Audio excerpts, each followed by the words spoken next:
siempre súper atentos a todos estos espacios de formación. Padre, pero ¿por qué no las hacen virtuales? Que la virtualidad nos facilita la vida. Estoy de acuerdo, pero no siempre. Hay cosas que no se pueden hacer virtuales. El amor no puede ser virtual. Las clases remotas, hay colegios remotos, pero pues nosotros somos un colegio presencial. Padre, pero es que el taco de la ciudad, yo sé que para muchos es muy difícil. Sin embargo, hacemos el esfuerzo, no son todas las semanas, no son todos los meses, son en algunos momentos, hagamos el esfuercito, hagamos un voz a voz. Ve, mira, resultó interesante el taller, ve, la expositora Natalia nos dijo unas cosas, nos dio unas pistas sobre pautas de crianza respetuosas que de verdad vale la pena participar. Que sea también la ocasión para presentarles a Mauricio Amezquita. Yo creo que varios de ustedes ya lo conocen. Mauro tiene varios años en el colegio acompañándonos, ya es un ignaciano, es profesor de ERE, padre de familia, formado en educación religiosa, teología, filosofía, y Mauro va a estar en adelante liderando el proyecto Cardoner. Ojo, no es solamente Mauricio trabaja con un equipo desde el área pastoral, pero Mauricio va a estar, digamos, como todo el tiempo trabajando con las demás áreas, académica, bienestar, SAE, pastoral. Bueno, y hoy nos acompaña también Natalia Arango. Yo no la voy a presentar porque quiero que Mauricio haga esa parte y ella misma nos acompañe este espacio de reflexión. Sin más, papás, bienvenidos, qué alegría tenerlos aquí en este espacio de Cardoner. Padre, muchas gracias. Buenas noches a todos. Esperando que hayan llegado bien después de una jornada de trabajo, después de haber desempeñado muchas labores por fuera. Hoy venimos a nutrirnos un poquito con esto que es acompañar a nuestros hijos. Y qué más bello que el tema que nos van a proponer el día de hoy. Posiblemente lo que decía el padre ahorita de darla por internet sale, y eso está bien, pero ¿cómo hablar del tema de vínculo, de crianza, si no es aquí, en esto que estamos haciendo? La mirada transforma, y con la mirada decimos de todo. Pero antes de iniciar con nuestra charla del día de hoy, con nuestro encuentro de formación, yo los voy a invitar a algo que hacemos comúnmente en el Colegio San Ignacio, con sus hijos todos los días. Se llama toma de contacto. Y la toma de contacto nos ubica en saber empezar. Yo los voy a invitar a que se dé cuenta cómo estás sentado, cómo estás en los dolores de tu cuerpo, en tu presencia aquí y ahora. A los estudiantes de 11, en la toma de contacto, ese saber empezar, es darse cuenta y decirles a ellos que el silencio no es ausencia de palabras solamente, también es el manejo del cuerpo. Nuestro cuerpo dice muchas cosas todo el tiempo. Soy papá de una chica de 10 años y me lee todos los días. Papi, ¿cómo estás? ¿Por qué vienes como? Y ellos no miden palabra. Espero que esa experiencia también sea la tuya en casa. Y hoy les invito a que ese vínculo, esa crianza respetuosa, esos límites que compartimos con ellos, nos lleven a que seamos leídos de la mejor manera. Por eso vuelvo a la pregunta inicial. ¿Cómo estás en este momento? Tus pensamientos, tu movimiento corporal, tus palabras. Y termino este momento de inicio de saber empezar con que nos hagamos la pregunta que le hago a mis estudiantes del Colegio San Ignacio. Papás, ¿qué tarea tenemos en este momento? ¿Cuál es tu tarea? Y cuando la descubras, no se le olvide sonreír. Esa es una gran tarea. Bienvenidos a este espacio de formación y que sepamos empezar. Bienvenidos a este espacio Cardoner Familias del ciclo de preescolar. Nos acompaña en esta mañana, en esta tarde-noche, la doctora Natalia, pero más allá de hacer una presentación, quiero que sea ella misma la que nos cuente un poquito quién es, por qué hablar hoy de este tema y con ella, porque tenemos, Natalia, papás inquietos por aprender un poco de cómo formar a esos chicos que están en la casa, que si no me equivoco, nos salen con unas, Natalia, que no se alcanza a imaginar. Todos los días. Natalia, bienvenida a este espacio. Te presento a los papás del Colegio San Ignacio. Bienvenida. Muchas gracias, Mauricio. Buenas tardes a todos. Qué rico ver una cantidad de papás en un día que es difícil la movilización, porque yo también vengo desde Envigado, me demoré un ratico en llegar, entonces sé que no siempre es fácil. Y que den prelación a estos momentos que incluyen la presencialidad de la que han venido hablando el padre y Mauricio. Me emociona profundamente porque la verdad es que la experiencia, si bien la información puede ser la misma, la experiencia se vive muy distinto.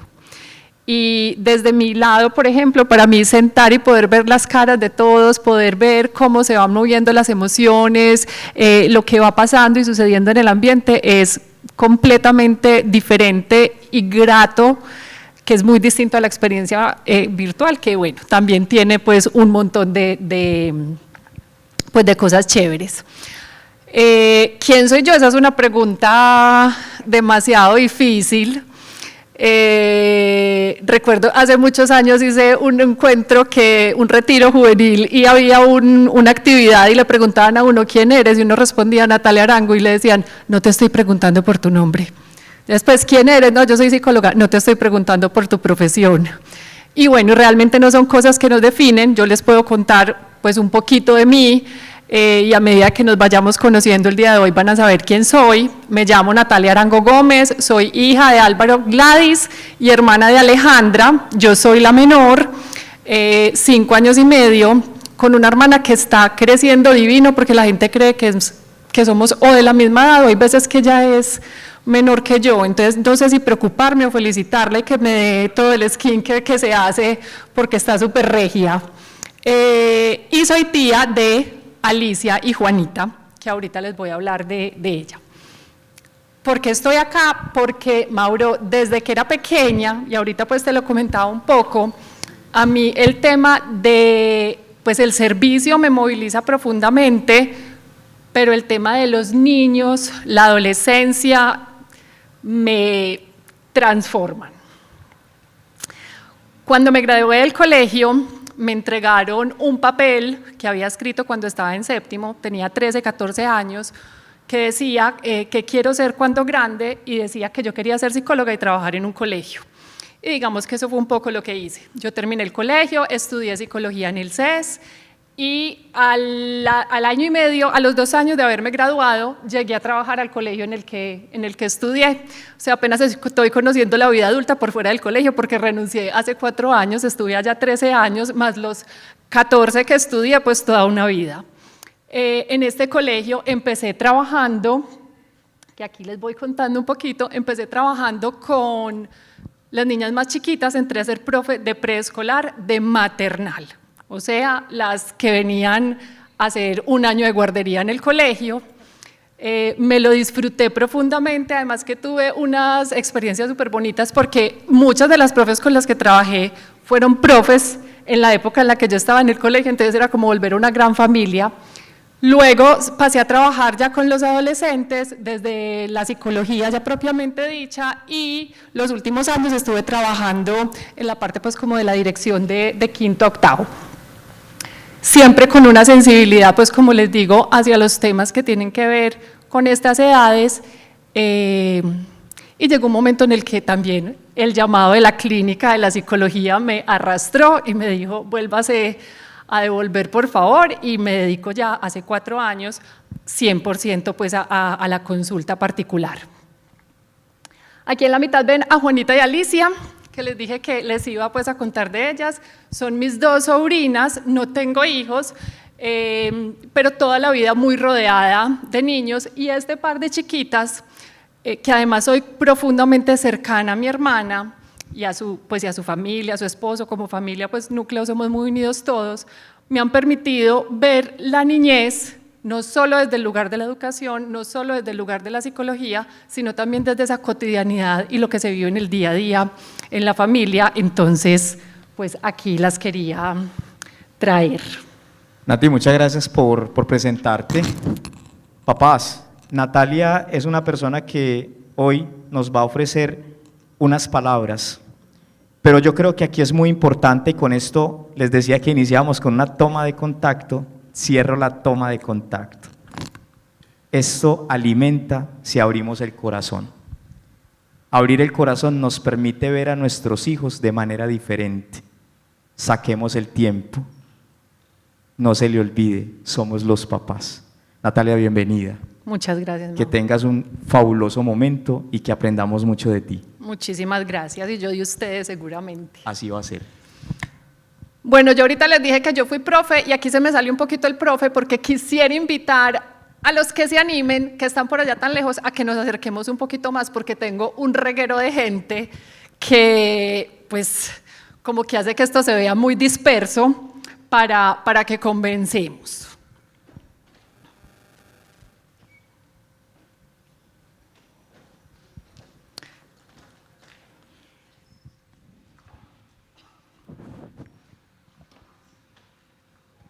Y así aprovechamos y nos estiramos un poquito también. Bueno, y antes de empezar, les quiero proponer un ejercicio, algo un poquito distinto, pero confíen en mí. De pronto va un poco en la línea de la toma de conciencia de lo que estaba haciendo Mauro, pero lo vamos a enfocar, esta toma de conciencia, en cómo vivimos nuestro proceso como hijos y como padres. Entonces, los voy a invitar a que cierren los ojos y a que se conecten con esto que les voy a hablar.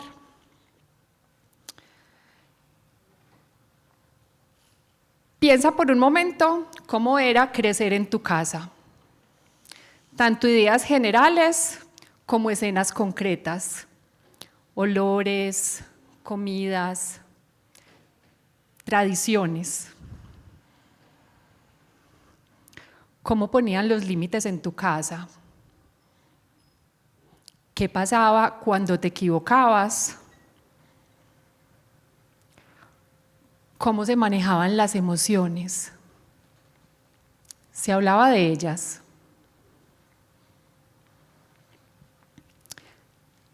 ¿Sentían que eran escuchados o más bien que constantemente los estaban corrigiendo?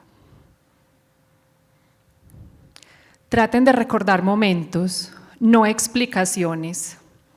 ¿Cómo se sentía ser ustedes en ese momento? Piensen en ese niño y esa niña que llegaba justo después del colegio en esos primeros años, en los mismos en los que están sus hijos.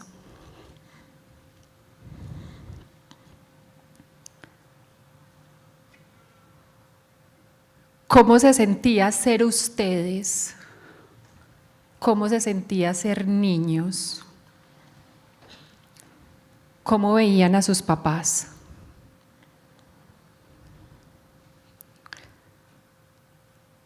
Eso que vivieron ustedes durante todos esos años, hoy vive dentro de ustedes.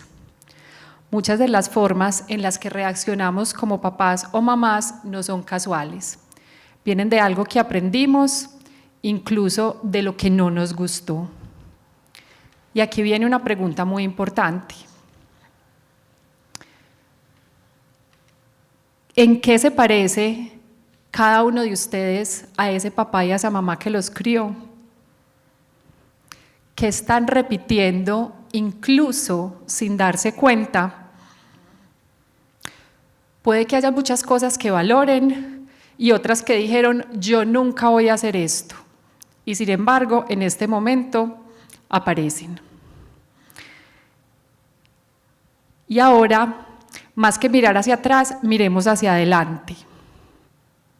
que quieren hacer diferente, que sí quieren mantener y que quieren transformar.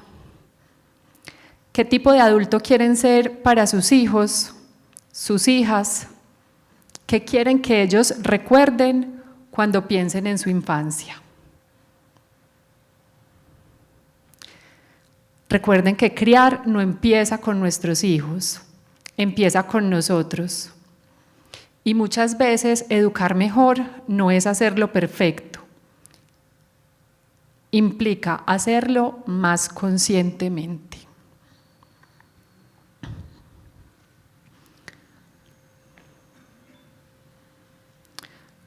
Vamos a abrir los ojos. ¿Alguien quiere compartir? Una persona que nos comparta qué pensó o qué sintió.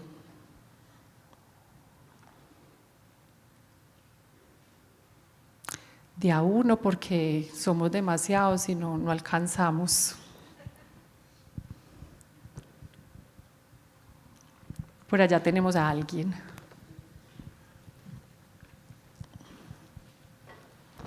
Gracias. ¿Sabe que me dejó pensando con la pregunta de si a uno le hablaban cuando era niño de las emociones? Ajá. Yo creo que no sé si seré el único, pero hoy en día cuando uno habla a los hijos, yo tengo 2 niños, una niña y un niño, Martina, pues que está aquí en San Ignacio, un niño de 3 años, y me quedaba pensando que nosotros, Daniela es mi esposa, nosotros hacemos ejercicios de hablar de las emociones y hay mucha herramienta hoy en día para hablar de emociones.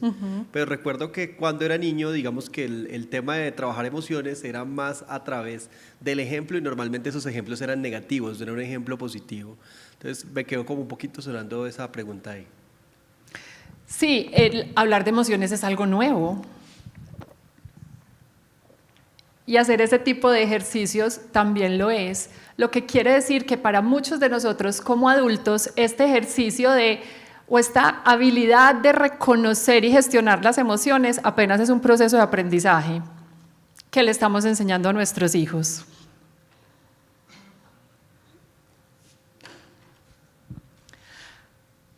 La realidad es que criar hoy no es más difícil, pero sí es más confuso.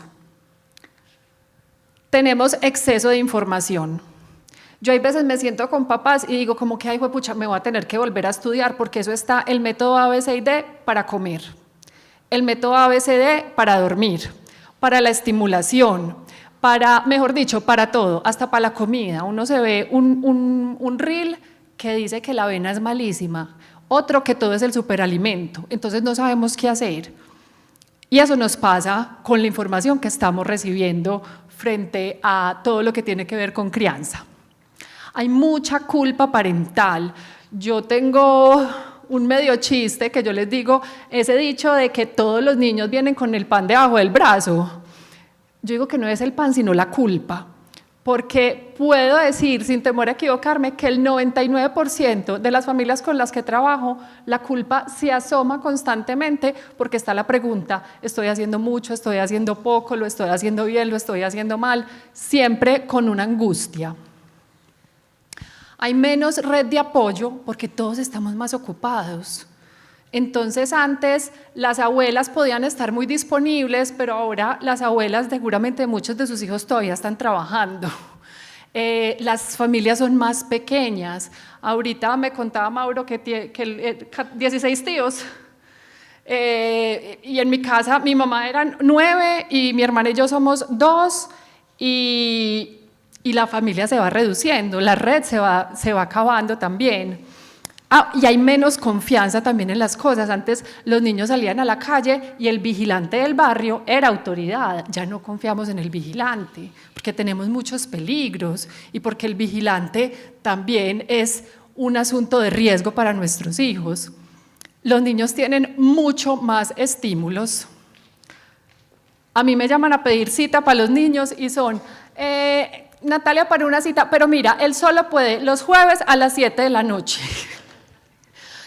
Porque el lunes tiene fútbol, el martes Kumon, el miércoles tiene otra vez entrenamiento de fútbol, el jueves hace fisioterapia, o sea, tienen tanto tiempo con tantas actividades que el tiempo de la libertad, del ocio, de saber estar quieto, de saber estar en silencio, de saber estar conmigo mismo, de aburrirme, no existe. Que esto hace que en gran medida también la tolerancia a la frustración no se desarrolle. Y somos adultos más ocupados. Exceso de tecnología, tanto para nosotros como para ellos, que hace que los niveles de ansiedad de los cerebros de los adultos y de los niños estén mucho más disparados. Los niños no necesitan padres perfectos, necesitan padres emocionalmente disponibles. Vamos a hacer un ejercicio breve.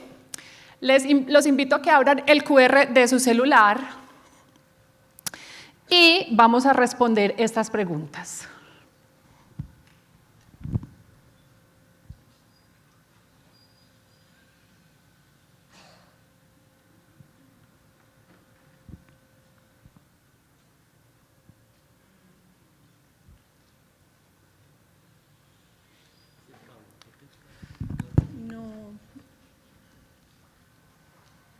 No es el cable.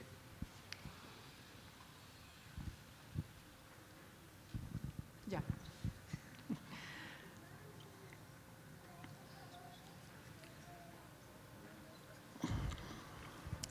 Van a escanear este QR que se encuentran ahí y vamos a responder una de estas opciones.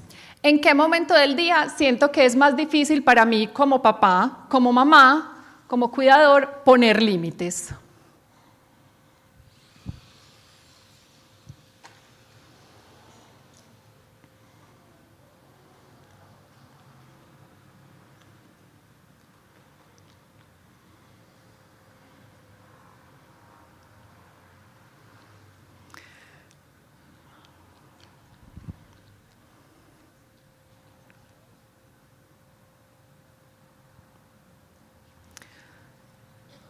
La rutina de la noche es bastante retadora.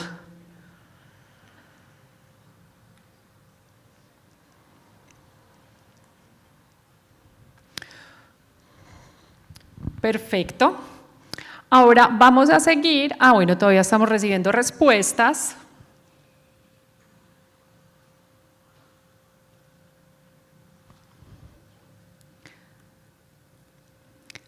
¿Con qué emoción aparece ahí? En ese momento de la rutina de la noche, de la rutina de la alimentación, de hacer los deberes, ¿cuál es la principal emoción que aparece?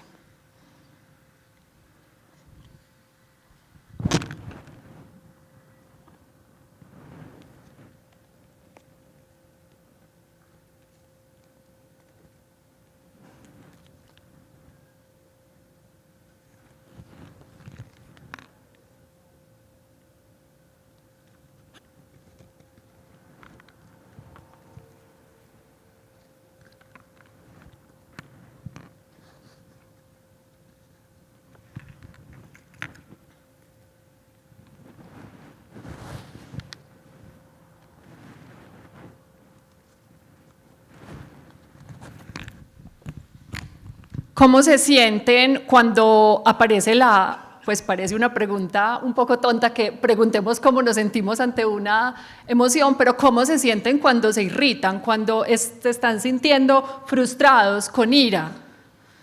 ¿Es una sensación que se siente agradable o desagradable al cuerpo? Desagradable.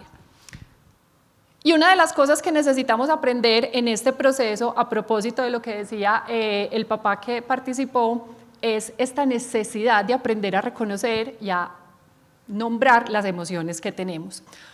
Porque lo malo no es que yo sienta ira, lo malo no es que yo sienta irritación, lo malo no es que yo sienta desagrado, es qué hago con esto.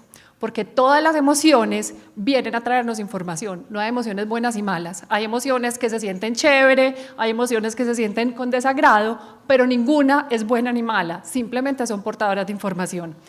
Entonces, ¿quién me ayuda leyendo qué nos dice la irritación?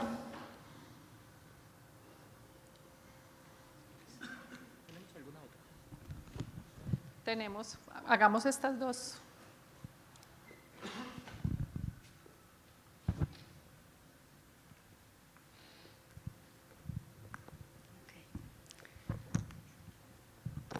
Irritación.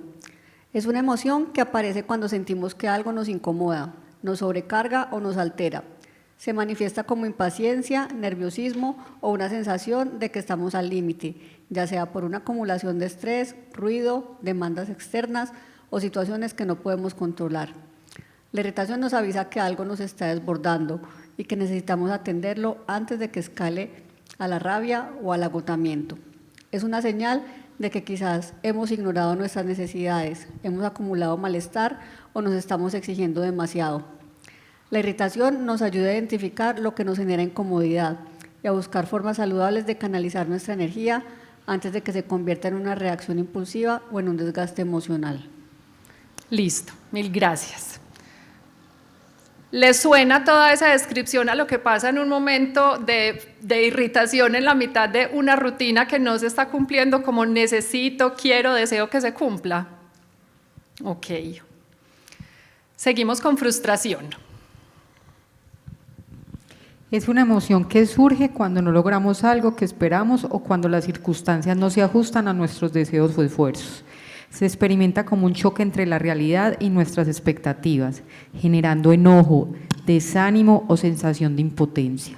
La frustración es natural y, en justa medida, puede impulsarnos a buscar nuevas estrategias, a desarrollar resiliencia y aceptar que no siempre todo sale como queremos. Sin embargo, si no la gestionamos adecuadamente, puede llevarnos a irritabilidad, la desmotivación o la sensación de estancamiento. La función de la frustración es enseñarnos paciencia, flexibilidad y la importancia de adoptar nuestras expectativas a lo posible, sin dejar de esforzarnos por lo que realmente queremos. Muchas gracias. Y por último tenemos impotencia.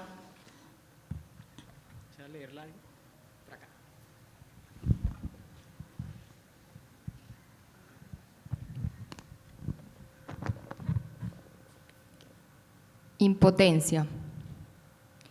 Es una emoción que nos hace sentir frustrados, débiles y sin la posibilidad de hacer algo ante determinadas situaciones.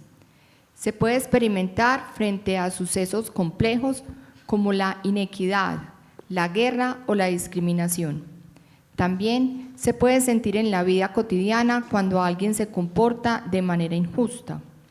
Se manifiesta como bloqueo, frustración o sensación de estar atado de manos frente a lo que deseamos transformar. La impotencia nos enseña a diferenciar entre lo que está bajo nuestro control y lo que no, y a buscar nuevas formas de abordaje, pedir ayuda, soltar lo que no depende de nosotros o encontrar pequeños pasos que devuelvan la sensación de sentirnos capaces. Muchas gracias. Momentos del día que vivimos todos los días. Los fines de semana traerán otros momentos como retadores, pero igualmente los traen. Ya conocemos previamente, porque rápidamente aparecieron las respuestas, cuáles son estas emociones que nos detonan estos momentos que son difíciles y que van siendo cada vez más fáciles y en algunos casos más retadores como papás. Y hasta qué punto nos hemos dado cuenta que si siempre repetimos lo mismo, que si siempre el resultado es similar, hasta qué punto estamos modificando o cambiando lo que la estrategia que estamos utilizando. ¿Tú me puedes ayudar, porfa? Que mira que se me... Y aquí se me apagó.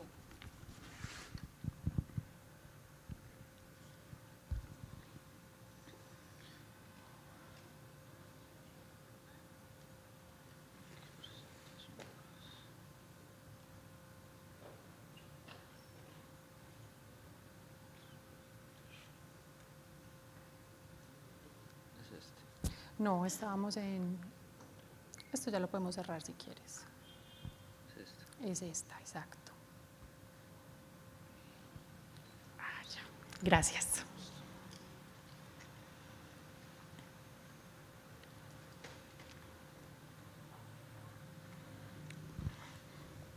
Entonces este momento de la rutina de la noche, que fue la que más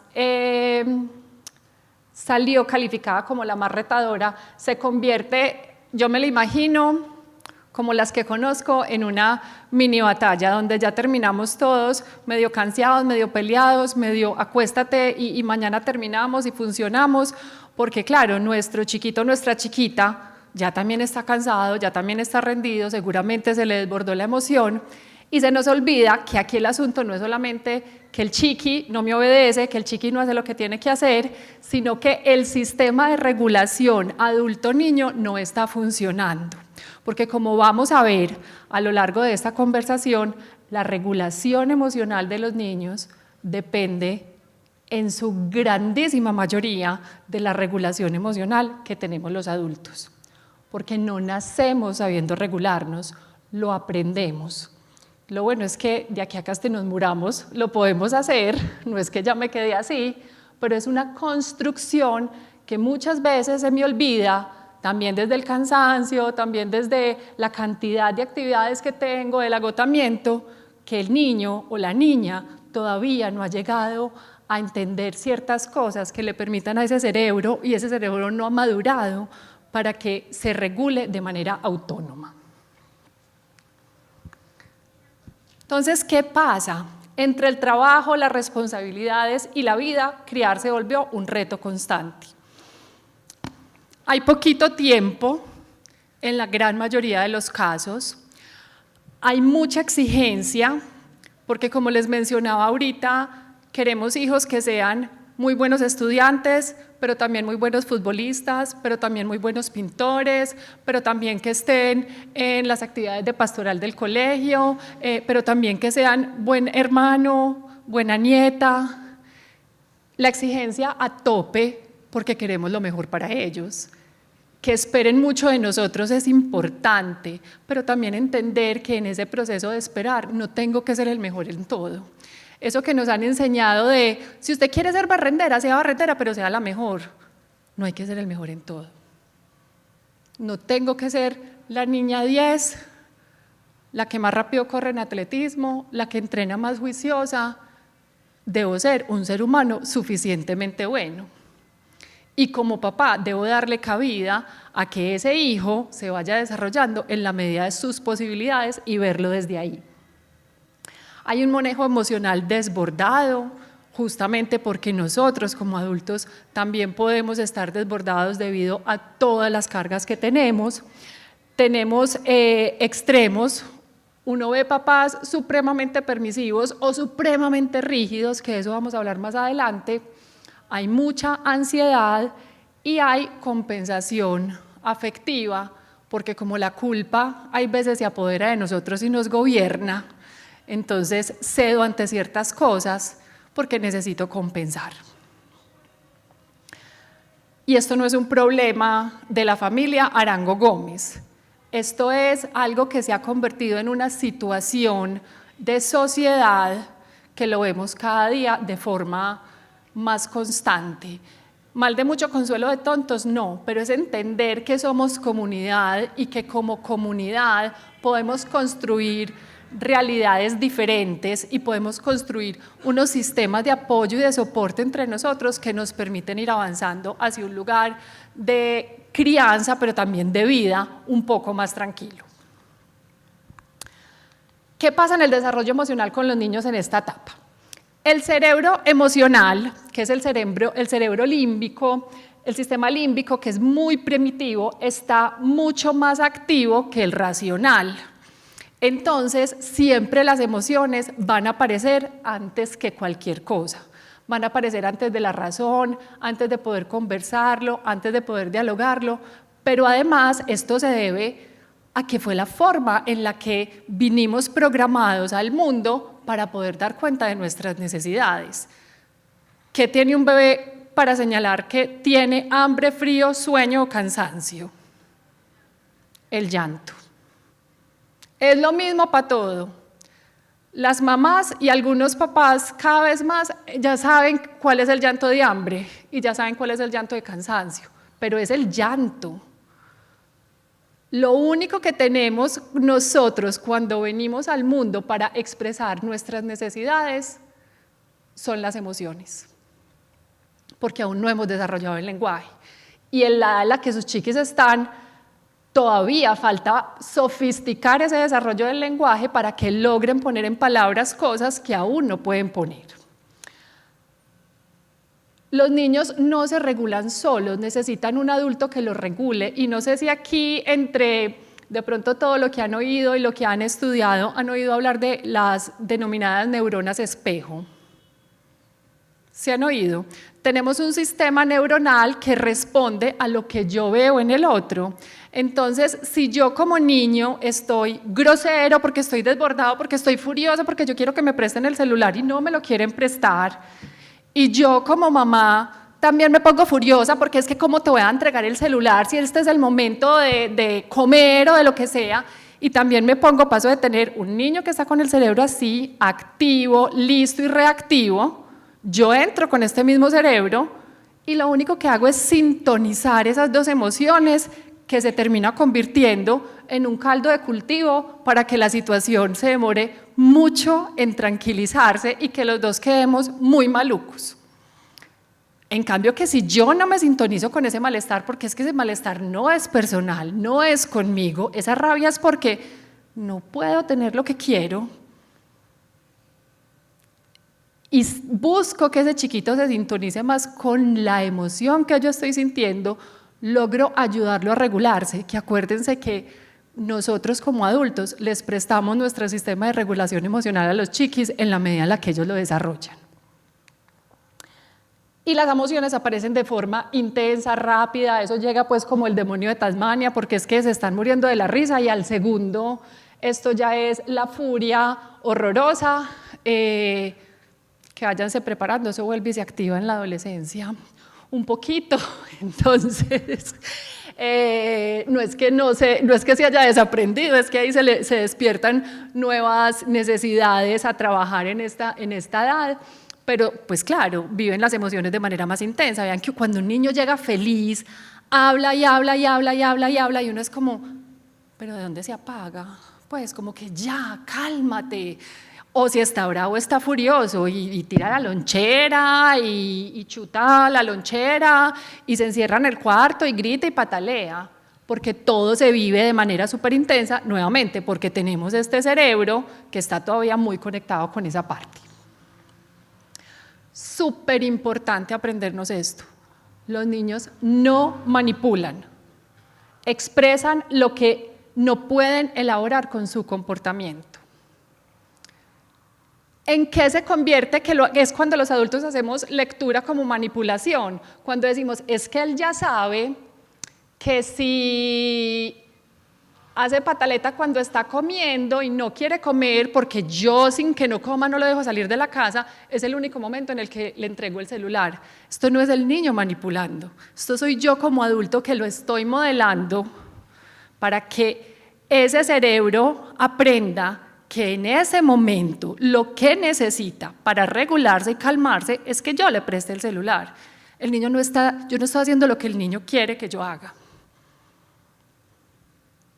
El niño está haciendo lo que yo le he enseñado a hacer, porque así como vamos a ver, para que el sistema de regulación emocional se consolide, los niños aprendan a regular emociones, hay que ser consistente, la modelación, el ejemplo, funcionan ambas vías y es igual.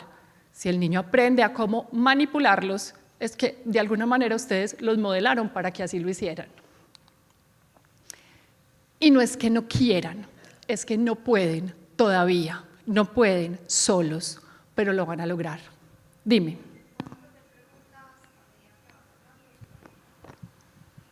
Como quieran.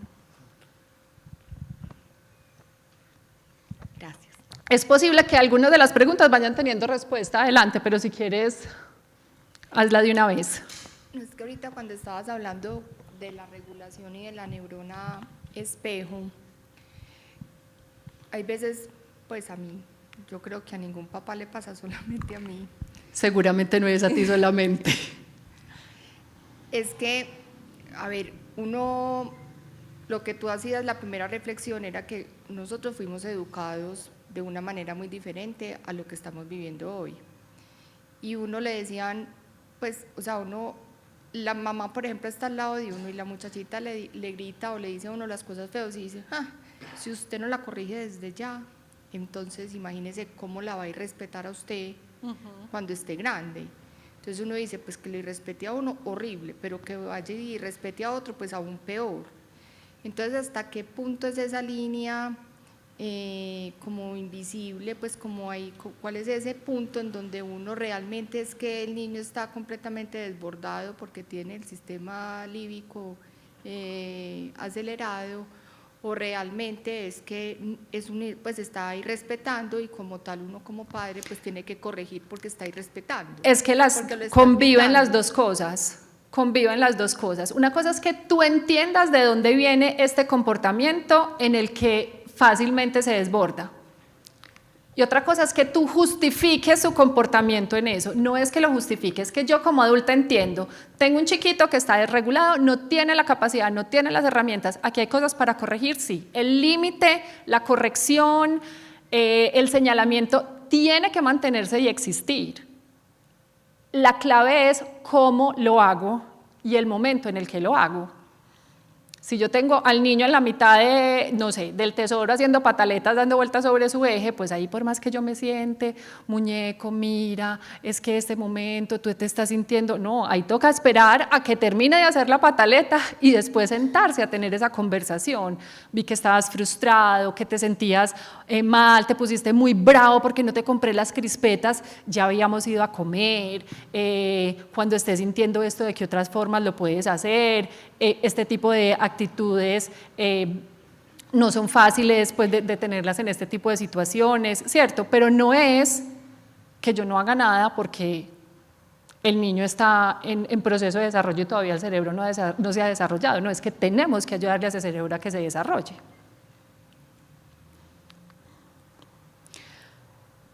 Entonces nos encontramos como el rol del adulto, que ahí yo creo que de pronto vamos a ir entrando un poquito más en materia de tu pregunta, y es pasar de ese ser controlador externo a ser el regulador y que se sintonice. Tú ahorita lo decías, a uno chiquita la mamá le decía, bueno, te sientas y en silencio, y creo que todos respondemos, y a la mamá me decía, te sientas en silencio, a todos se sientan y en silencio. O aquí se sentaban los papás de muchos, algunos de pronto, a explicarles por qué ciertas cosas. Pero ¿de dónde provenía esa obediencia ciega que teníamos con los papás antes? La chancla.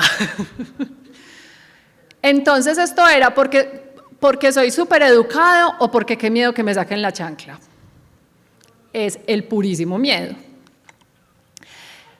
El adulto no está solo para poner normas y rutinas, sino para prestar su capacidad de regulación. No es evitar la emoción, un poco lo que hablábamos ahorita, sino acompañar sin desbordar, porque si la niña está siendo grosera y yo me conecto a esta colicagami, ni creas que me vas a hablar así, en la casa hablamos y te vas a dar cuenta, pues yo me volví en una niña de 6 años al responderle de esa manera, con una diferencia. Yo estoy hablando desde un rol de autoridad, autoritario, pero es un rol de poder, ¿cierto? Que hace que la niña o el niño se minimice, se vuelva así de chiquito y que diga, uy, no, yo a mi mamá no le vuelvo a hablar así en la calle porque qué tal que me vuelva a regañar, porque eso de que en la casa hablamos sigue dando miedo. Y un niño aprende a regularse, como les decía ahorita, después de que lo hayamos ayudado a regular muchas veces. Muchas. Es que ya debería saber, pues no sabe. Así como cuando están aprendiendo a caminar, uno los acompaña durante tanto tiempo hasta que aprende a caminar. Uno se expone a estas situaciones en las que ve que se tropiezan, que hay momentos en los que uno dice, uy, lo tengo que dejar caminar solito y yo sé que se va a caer, pero lo voy a dejar caer. Lo mismo pasa con el desarrollo del sistema de regulación emocional. La corregulación es la base del desarrollo emocional. Y en la infancia la calma no se exige, se presta. Si yo a una niña o un niño que está llorando de manera intensa le digo, te calmas ya que eso no es para tanto, aquí no lloramos en esta casa así, seguramente la niña se calma, la procesión seguirá por dentro. ¿Y qué va a aprender esta chiquita o este chiquito? Que de pronto esta persona que tengo al frente, de pronto mi casa no es un lugar confiable y seguro para expresar lo que estoy sintiendo. Pero los límites son absolutamente necesarios.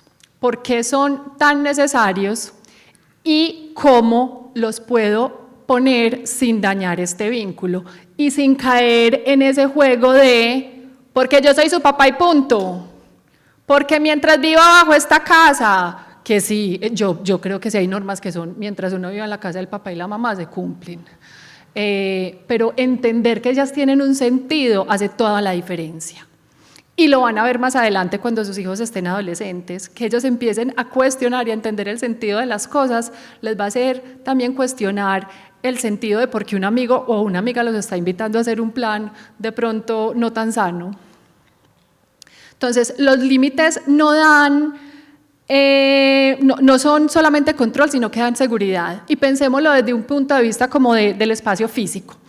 ¿Cuántos de ustedes, o si vieron, pues a mí eso no me tocó chiquita, no era el corral, sino que había como una zona de la casa como delimitada grande, como esa que uno ve en las películas gringas, donde uno podía gatear, un tapete, foamy, pero era un espacio grande, que estaba delimitado y de ahí, pues, haga usted allá adentro lo que quiera, pero de estas baranditas uno no se podía salir. ¿Sí saben de qué les estoy hablando? Listo. ¿Qué aprenden los niños chiquitos? Como que yo todo lo que puedo hacer acá, esto aquí es seguro.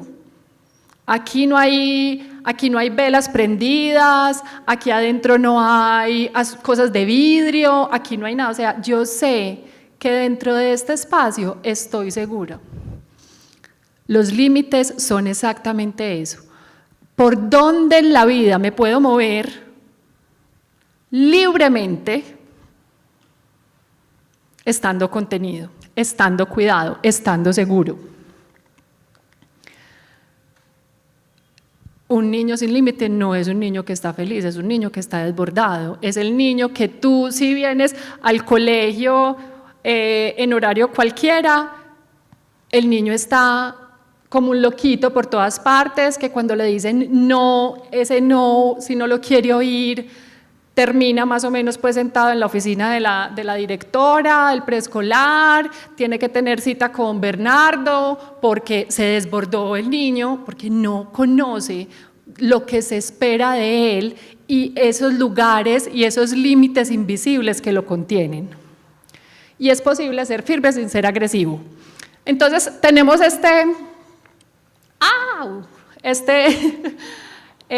esquemita. Esto es, piensen como la ecuación de un límite. Tiene validar la emoción, marcar el límite y dar una alternativa. ¿Por qué dar alternativas? Siempre hay que darlas, no siempre es posible dar una alternativa. Pero funciona muy bien si lo pensamos en cosas de la cotidianidad. Yo sé que tú quieres seguir jugando, estoy validando, tienes muchas ganas, esto está delicioso, este juego está espectacular, pero ya nos tenemos que dormir. Escoge qué libro quieres que leamos y nos vamos juntos. Eso funciona así de primerazo como arte de magia, ¿no? No, si sobre todo no lo hemos aplicado, pero si consistentemente lo hacemos, este niño, esta niña va aprendiendo que hay un contexto que me anticipa lo que está sucediendo, que por más que yo quiera seguir jugando, no voy a seguir jugando porque es hora de dormir. Pero entonces, antes de dormir, me voy a leer un cuento. Validar, marcar y dar una alternativa. Y esta frase me encanta: el límite organiza por fuera lo que el niño no puede organizar por dentro. Ahorita les decía que estamos viendo dos extremos de papás. Los papás que son supremamente permisivos, dicen que sí cuando quieren decir que no. O cuando necesitan decir que no, pero dicen que sí, o empieza ese límite a correrse y a correrse y a correrse. Entonces esto hace que si yo estoy siendo todo el tiempo una mamá o un papá que está dando un límite pero que no se sostiene, estoy entregándole una información del mundo a mi hijo, de un mundo muy desorganizado, porque no sé qué esperar de él.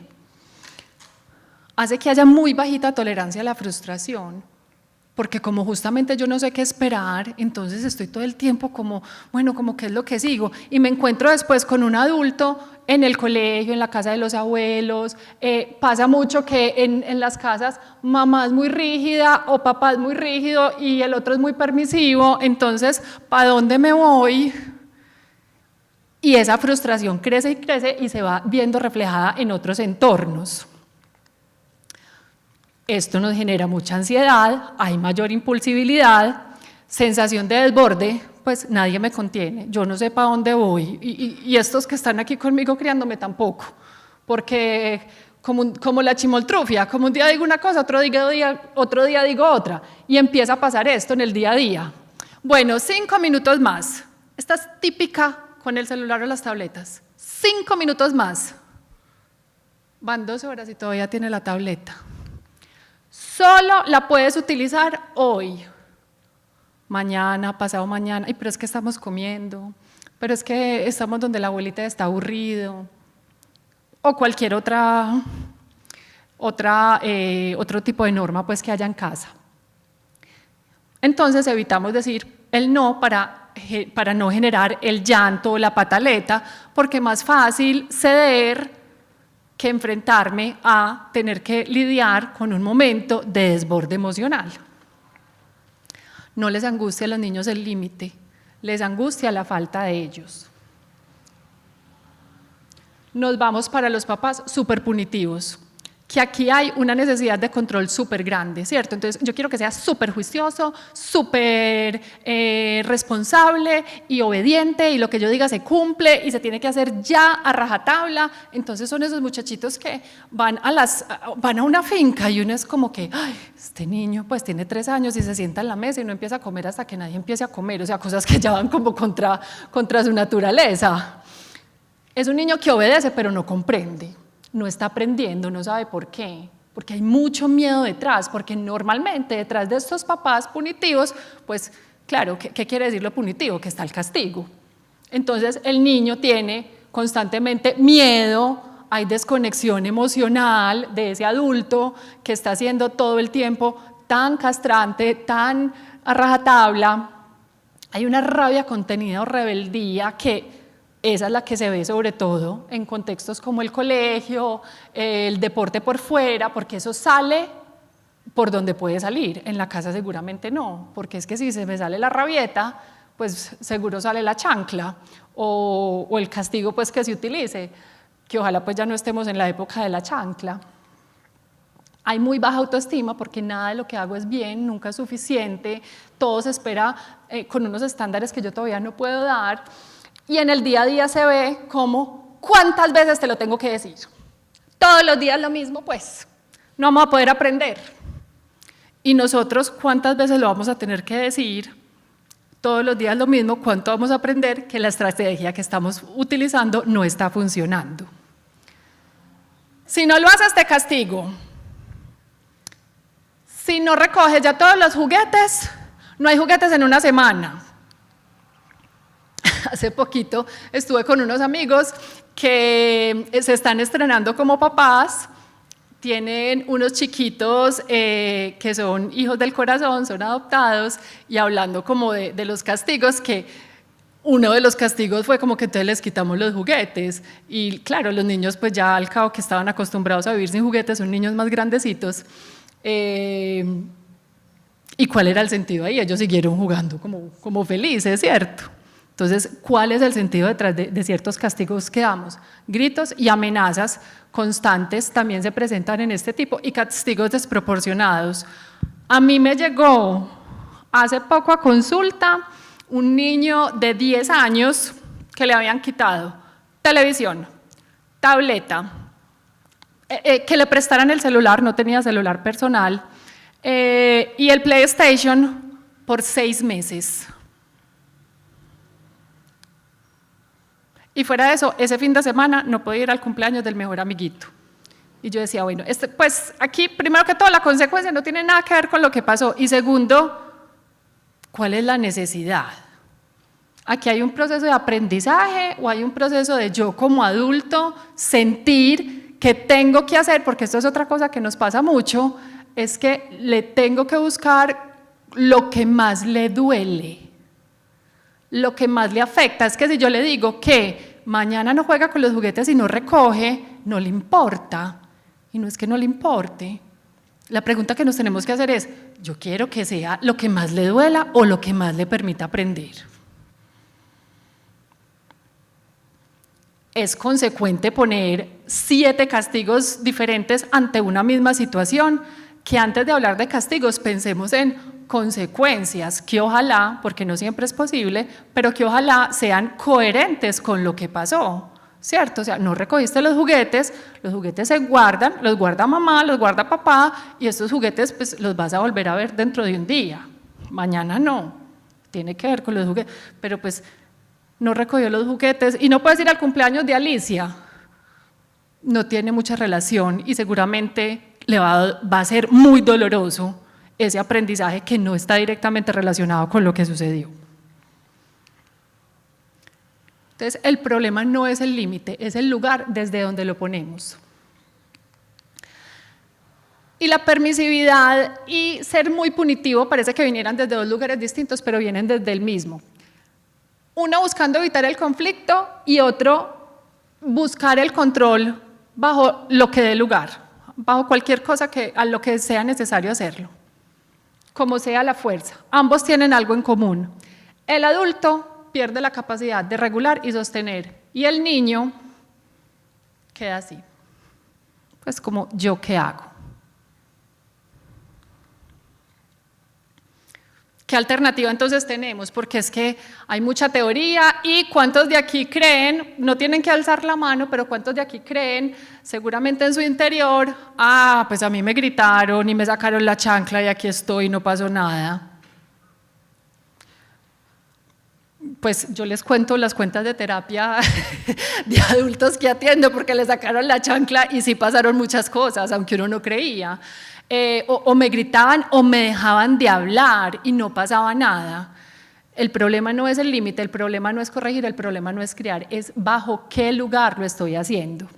Entonces, la alternativa de la que nos han empezado a hablar mucho en los últimos años y que cada vez se vuelve como más consciente es firmeza con calidez.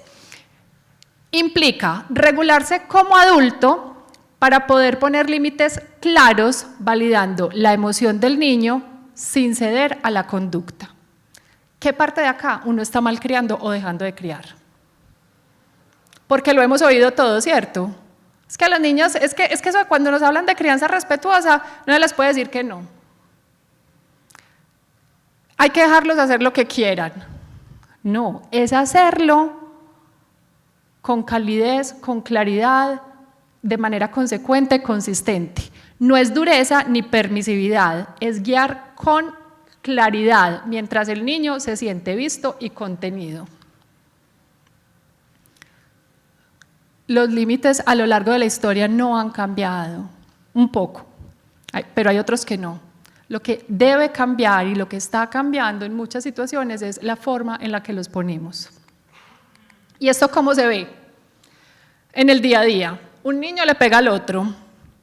¿Qué haría ahí un papá permisivo? ¿O una mamá permisiva? Seguramente, pues, si está en público, seguramente no le va a decir, sígale dando. Seguramente uno dice, no, venga, no le pegue, venga para acá. Me lo llevo, de eso no se habla, simplemente estoy ayudando a evitar enfrentar el conflicto. El punitivo, eso no se hace, te voy a castigar y tú tenías una fiesta y los 30 amiguitos que invitaste no va a ir ninguno porque tú no te sabes comportar y a todos los vas a acabar así, nadie te va a querer y a nadie te va a invitar a ninguna casa porque es que tú eres lo peor. La firmeza con calidez es, no te voy a dejar pegar, entiendo que estás bravo, aquí estoy contigo, pero pues venga, nos hacemos a un ladito. y nos hacemos cargo de la situación. Dime.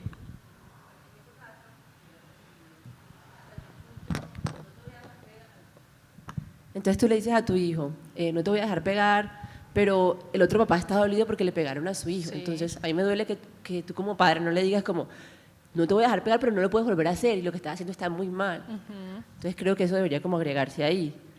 O sea, Claro, por supuesto, pero ojo que aquí hay una cosa, que es muy difícil ahora, porque los papás aunque cada vez criamos más solos, hay una tendencia a mayor involucramiento pues entre las familias. Entonces esto termina que los niños pelean y las mamás o los papás llaman a disculparse cuando son asuntos que se tienen que resolver entre los chiquitos. El señalamiento de esto no puede pasar y parte de saber poner ese límite es apenas te calmes, vamos a ir a disculparnos, ¿cierto? Pero no es entrar yo o a señalar al otro niño, pues que no sé si era lo que me estabas diciendo, o sencillamente como que ya empaque y vámonos pues que ya pasó, pues sé que estás bravo, ven para acá, no pasó nada, no.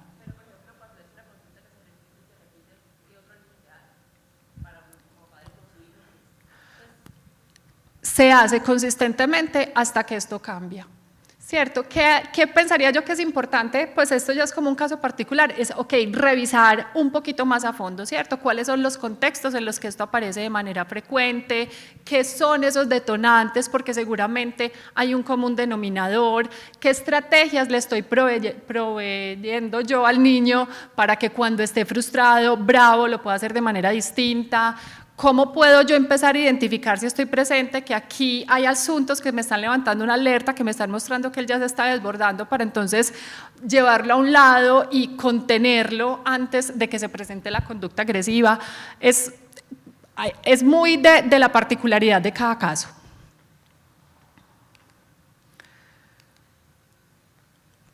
¿Cómo ponerlos entonces? Es necesario validar primero y corregir después. Validar, ojo que validar no es muy bien, en este caso no, validar es poder nombrar eso que está pasando, pues nombrar esa emoción que se mueve. Estás frustrado, eso es validar. Estás enojado, estás cansado, estás aburrido. Lo que voy a validar es la emoción que está ocurriendo ahí y luego corrijo. Entiendo que esto es bravo, pero no pegamos. Para seguir un poquito pues con el ejemplo anterior. Esta es súper importante. Los adultos hablamos mucho, en nuestra cultura nos fascina explicar todo de 1000 maneras distintas. Los niños necesitan poquitas palabras claras y con la idea clave. Y cuando son adolescentes sí que es cierto. Sostener el límite aunque haya llanto, pataleta, lo que sea, que puede ser muy difícil y que es un reto mayor a nivel de regulación emocional del adulto. Pero si yo ahí empiezo a ceder, voy perdiendo todo ese trabajo que he venido haciendo a lo largo del tiempo. Hay que mantenerlo. Además, recuerden que el límite da sensación de seguridad.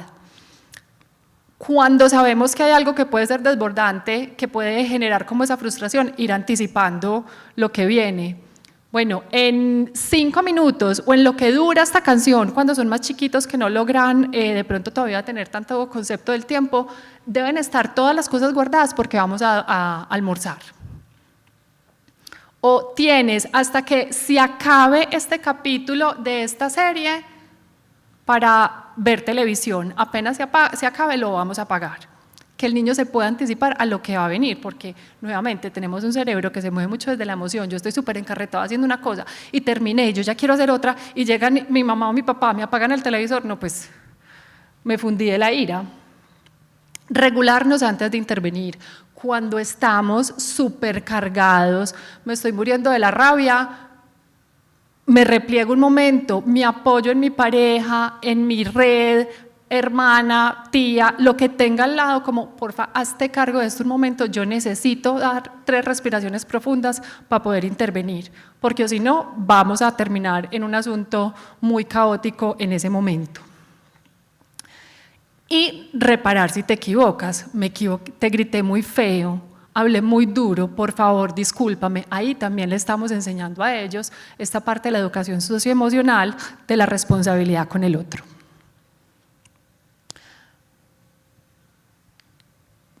¿Cómo hacer cuando tenemos personas que nos acompañan en la crianza de nuestros hijos? Tener abuelos, tener tíos, tener cuidadores de pronto que sabemos que están en el día a día con ellos, así sea porque les paguemos, pero están en ese proceso de coeducar. Es maravilloso si se puede trabajar en red. Es complicado cuando tenemos personas cercanas como los abuelos, porque los abuelos quieren cumplir ahí como otro rol distinto, pero es posible llegar a ciertos acuerdos para que esto no se convierta en un despelote que haga que el niño no sepa leer su entorno muy bien ni tener muy claro como qué es lo que necesita. ¿Cómo se vería esto entonces? Con cualquiera de esas personas que nos están apoyando el cuidado de los hijos, acordar lo que no es negociable. En esta casa no negociamos que se come en el comedor, o sea, porfa, abuelos, si nosotros hemos definido que es importante comer en el comedor, no vamos a comer viendo televisión. Hablar desde el vínculo, no desde la crítica. Cuando tenemos que corregir o pedirle algo a esos abuelos, tíos, hermanos que nos están ayudando, pues agradecemos profundamente lo que están haciendo, pero nos ayudaría mucho que, teniendo claro, ojo, que en el caso de cuando son los abuelos, cuando es el tío, cuando es pues la tía abuela, no son los papás, no es el mismo tipo como de educación o de crianza que van a hacer, hay un rol diferente, pero que sí hay algunos asuntos que se pueden alinear. Explicar el por qué decidimos hacer las cosas de cierta forma para engancharlos y montarlos en este proceso de crianza con nosotros, que tenga un sentido. Es un poco lo que pasa como familia-colegio. ¿Ustedes están 100% de acuerdo con todo lo que hace el colegio? Seguramente no. El colegio seguramente tampoco está 100% de acuerdo en todo lo que hacen ustedes, pero partimos de la base que aquí todos vamos remando en el mismo barco, que es sacar a este chiquito adelante. Entonces, encontrémonos en esas cosas que son fundamentales y necesarias para los peques. Evitar desautorizar frente al niño, y esto va de doble vía. Uno ve mucho, ay, esa mamá que no me la deja comerse el postre, la abuelita, pues que casualmente es la suegra, delante de la muchachita.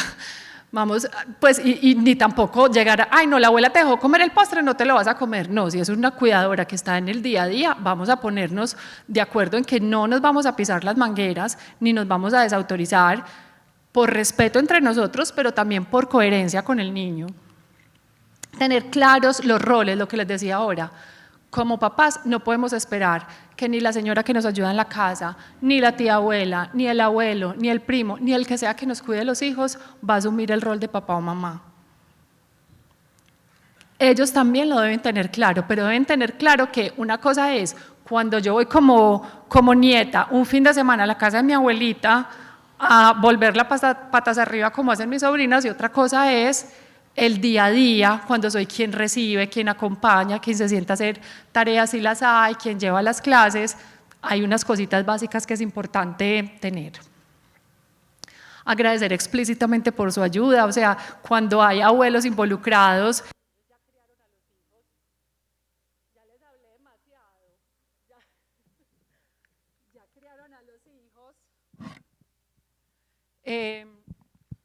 esto que están haciendo es desde el apoyo, desde el amor, pero ese proceso que no se dé por sentado.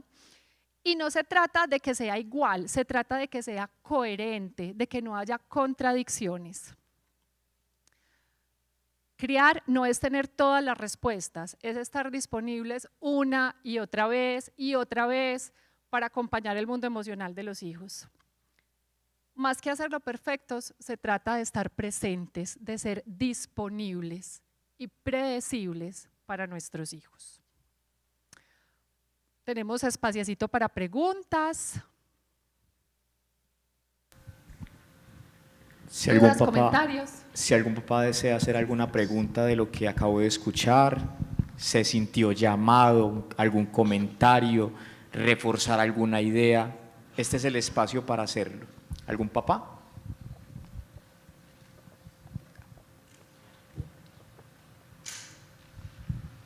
Buenas noches. Yo quería preguntarle sobre este aspecto que he visto por ahí en redes sociales, muchos psicólogos haciendo énfasis en que los padres modernos, toda la generación mía, tendemos a ser amigos de nuestros hijos.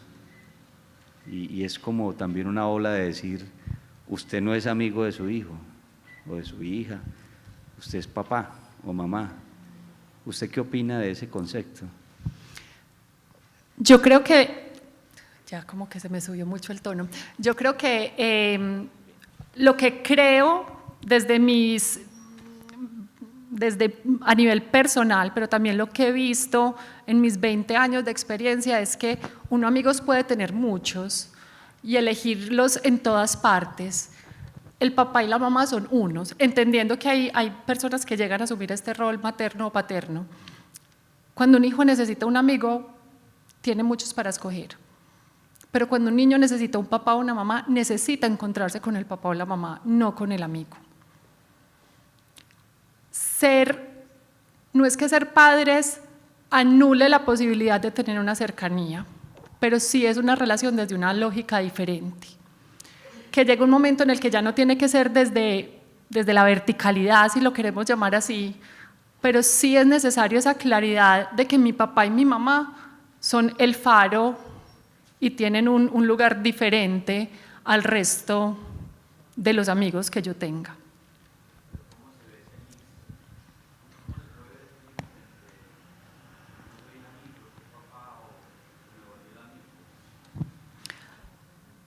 Ese límite se ve en las interacciones del día a día.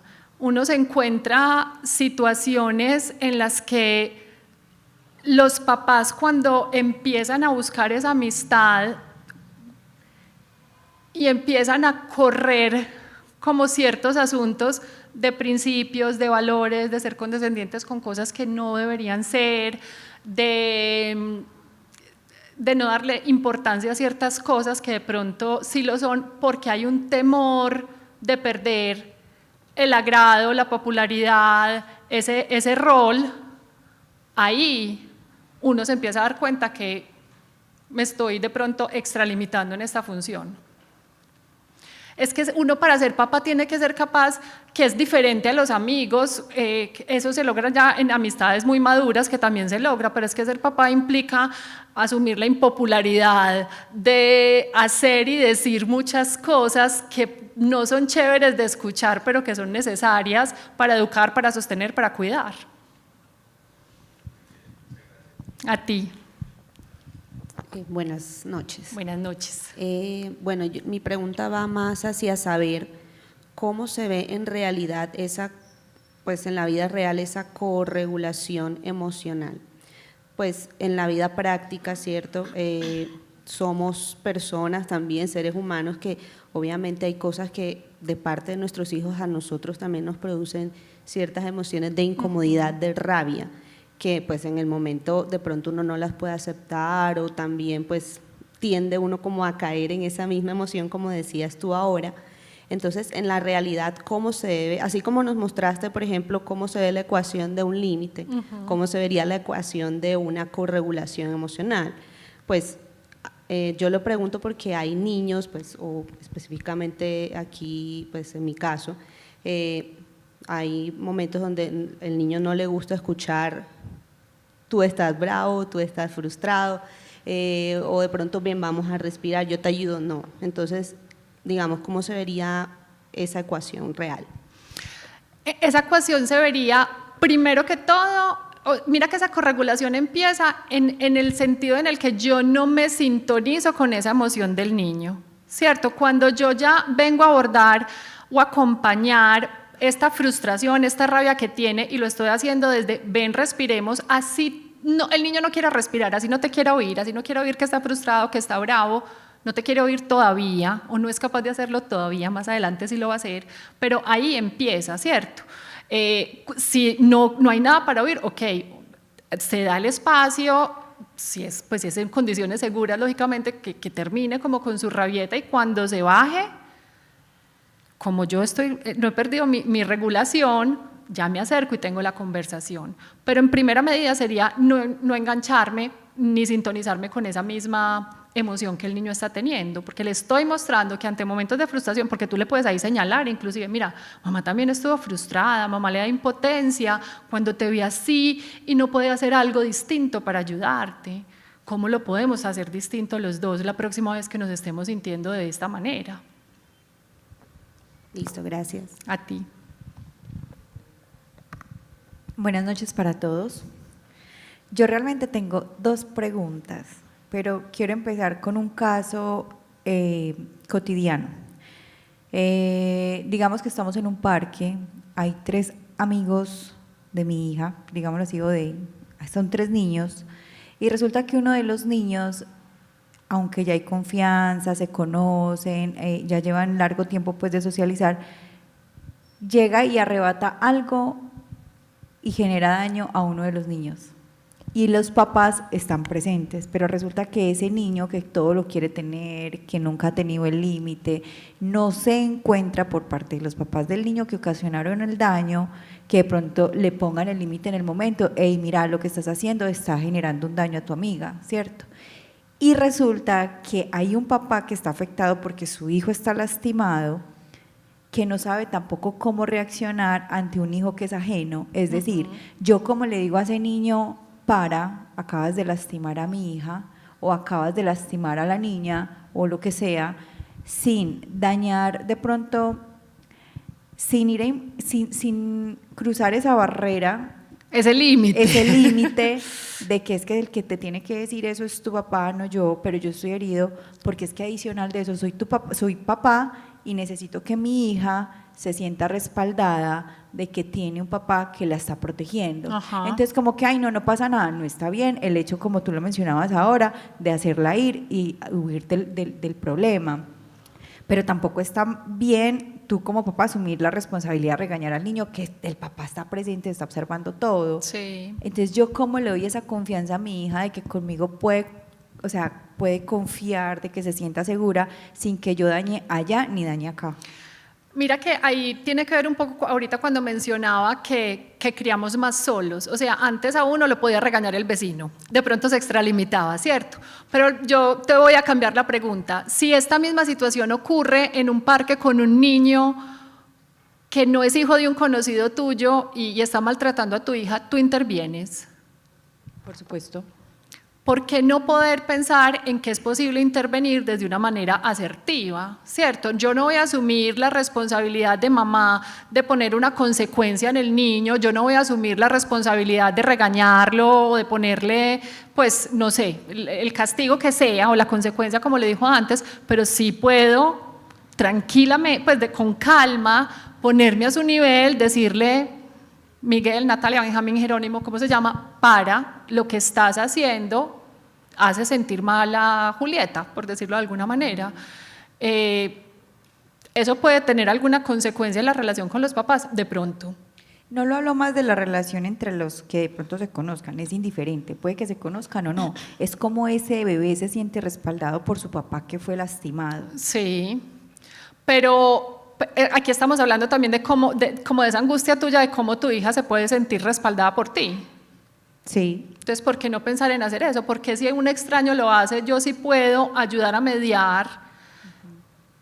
No es volverme una niña de 6 años, no es reaccionar desde un lugar que no me compete, pero es que tú no estás actuando como la mamá de ese niño, estás actuando como la mamá del tuyo. Perfecto, es claro. Buenas noches, pero ella quiere intervenir con respecto a la pregunta. Bueno, y yo tengo otra. Perdón. La segunda pregunta va muy relacionada a los abuelos. Yo no sé si aquí hayan abuelos y me disculpan si se hieren susceptibilidades, pero no me pasa a mí directamente, pero sí conozco muchas familias porque yo trabajo con familias. Y me pasa que el poner el límite a sus propios papás es difícil. Se convierte en un tema complejo y hay abuelos que, como bien lo mencionaba la señora ahorita, te ponen entre la espada y la pared porque uno estudia, uno se prepara, uno viene a escuela de padres, ahora las redes sociales están invadidas de información que de pronto alimentan la forma en cómo uno realmente debe actuar, pero los abuelos no lo hacen. Entonces los abuelos vienen con esas herramientas del pasado, de cómo lo criaron a uno, y cuando llegan es a juzgar a esa mamá que no sabe intervenir, o que no sabe intervenir, no, que sí sabe intervenir, pero que para ellos no es la forma correcta. Entonces, ¿cómo uno, lo hablabas por ejemplo ahorita, ay, es que si fuera de todo el tiempo, que se pongan límites. A veces pienso que con el tema del dulce, o que vea que cómo es el postrecito, que no sé qué, fue madre, pues si el abuelo la ve una vez cada 15 días, una vez cada mes, pues fue madre, comete el dulce, ¿cierto? Y se evita uno el lío y el problema, porque es que uno tampoco, porque es que los abuelos tienen esa parte, entonces como que qué dicha que mi hijo piense, ay no, qué rico que mi abuelo, y mi abuelo me regala un dulcecito, ¿cierto? Entonces ese es como el premio que da el abuelo, pero a que a nivel de educación interfiera uno, como le pone el límite a los papás y decirle, por favor, permíteme criar a mi manera, sin que dañe, o sea, sin que, obviamente se dañe la relación, ¿cierto? No, no necesariamente. O de pronto vayan a haber malestares, pero ¿cómo hace uno eso? ¿Cómo pone ese límite con los propios papás de uno? Mira, yo creo que eso es como dice el dicho, mejor ponerse colorado un ratico que morado el resto de la vida. Y partamos de la base de que aquí estamos hablando de adultos que, al igual que el ejemplo que puse del colegio, tienen un interés común, que es el chiqui. Hay que abrir los canales de comunicación. Escuchar también esa postura de los abuelos, si es que es una postura pues que está haciendo demasiado ruido, que está interfiriendo demasiado, porque ahorita que decías, ay, el dulce es el premio, el dulce no es solamente el premio, el dulce es la compinchería, el dulce trae como otro montón ahí de cosas detrás, más allá de cómo es el dulce que su mamá no le da.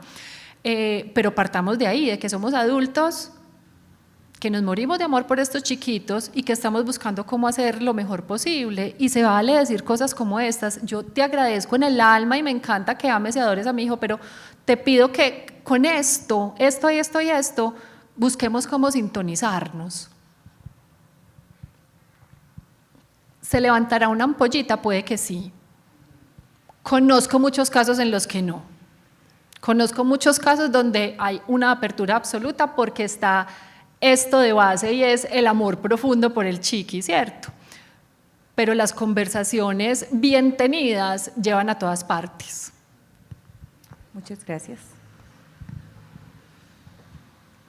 Hola, yo soy Juan José. Hola, Martín. Hola, él es Juan José. Ah, Juan José. No, Juan José. Él es mi hijo y es un hijo de corazón. Es decir, que es un hijo adoptado. Mi niño es el amor de mi vida, ¿cierto? Como son los hijos biológicos, así son. Pero ahorita cuando colocabas el ejemplo de las personas con los castigos, de los que tienen los niños de corazón, es importante que también todos comprendamos que los niños no hay que verlos desde el pesar, ¿cierto? El ejemplo es que les voy a quitar los juguetes porque ellos nunca lo han tenido. No era porque nunca lo hayan tenido. No sé si transmití el mensaje así. No era porque nunca lo hayan tenido, pues era el castigo. Claro. Una estrategia en el momento. Claro, pero realmente no los han tenido. Entonces sí les hace un huequito en su corazón. Y con todos los niños pasa exactamente lo mismo. Es decir, ahorita decías, hay que amarlos con todo el corazón, claro, y asimismo empezarlos a corregir y empezarlos a llevar por un camino que desde nuestra visión, con los abuelos y con todo el grupo de apoyo que nos está ayudando, irlos llevando como por el camino que nosotros consideremos, pero evitar como en lo máximo de verlos desde el pesar, porque no hay pesar, son unos niños maravillosos que tienen absolutamente todo, y por supuesto en un castigo, ahí es que, o desde mi punto de vista, ahí es que preguntarles pues, por qué están haciendo lo que están haciendo, ¿cierto? De hecho, pasó ayer, uno de los mejores amiguitos le pega a mi hijo, yo hablo con la mamá y, bueno, fue en la ruta y la señora de la ruta recomienda que castiguen al otro niño, yo hablo con la otra mamá y la otra mamá dice, sí, yo también lo voy a castigar, y yo soy la que digo, no lo castiguen. primero pregúntele por qué le pegó a mi hijo, ¿cierto? O sea, debe haber una razón, ¿cierto? Que el niño por algún motivo se desbordó en su emoción, pero ¿qué fue lo que le pasó antes de llegar a un castigo? ¿Cierto? Es como mi punto de vista. Claro, y de hecho, miren que hemos hablado mucho más en función como de la consecuencia que me lleva al aprendizaje que esa creencia de que necesitamos hacer cosas porque son las que creemos que movilicen, que son las que duelen, ¿cierto? Entonces, por supuesto que siempre va a tener que estar mediado ese conocer qué es lo que está pasando al interior de esos niños que están necesitando algún tipo de corrección. Buenas, mucho gusto, yo soy María Claudia.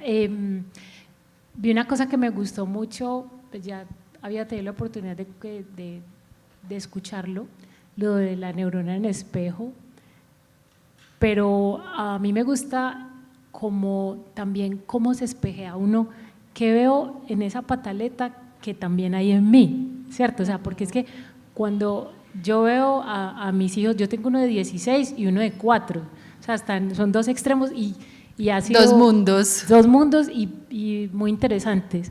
Y me gusta porque cuando los veo yo trato de identificar qué hay en mí, o sea, qué tiene él que yo puedo ver en mí. Entonces, cuando la pataleta, yo digo, bueno, ¿y cuánto de eso es mío?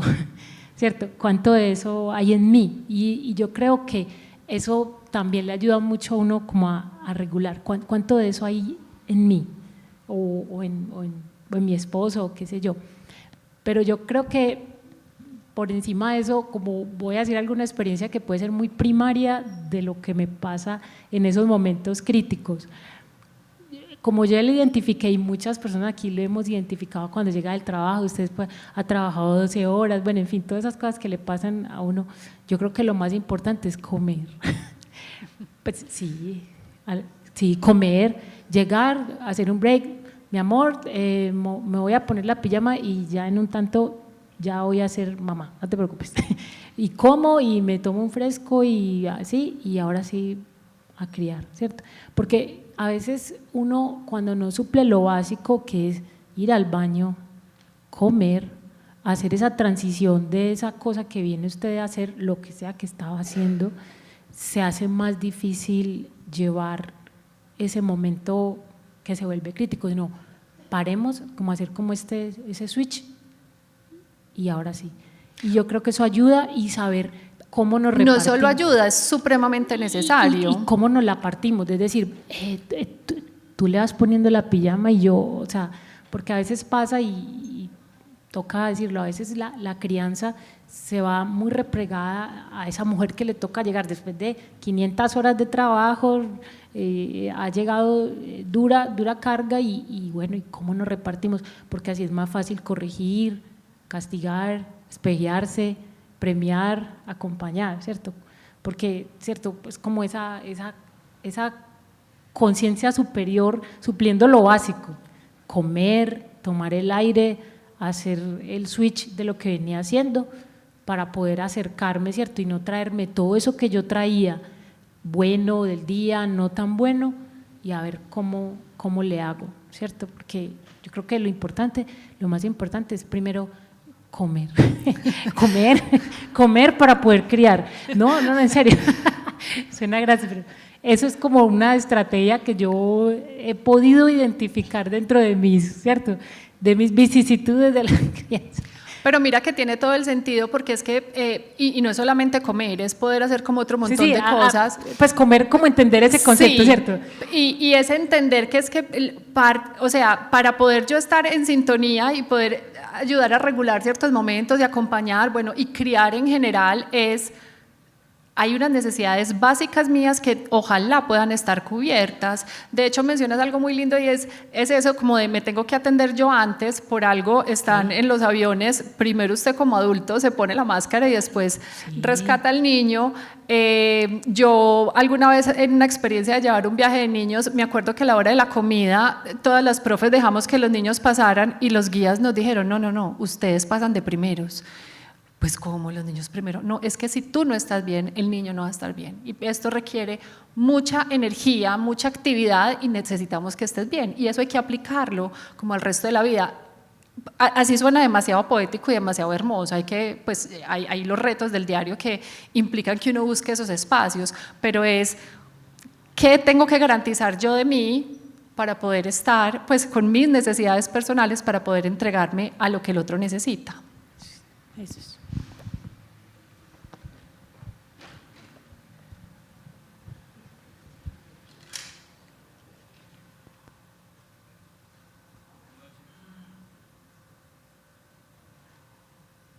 Hola, buenas noches. Buenas noches.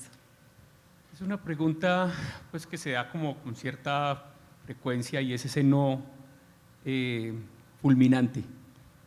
Está, qué sé yo, todas sus pertenencias en la sala, qué sé yo, recógelas por favor. No.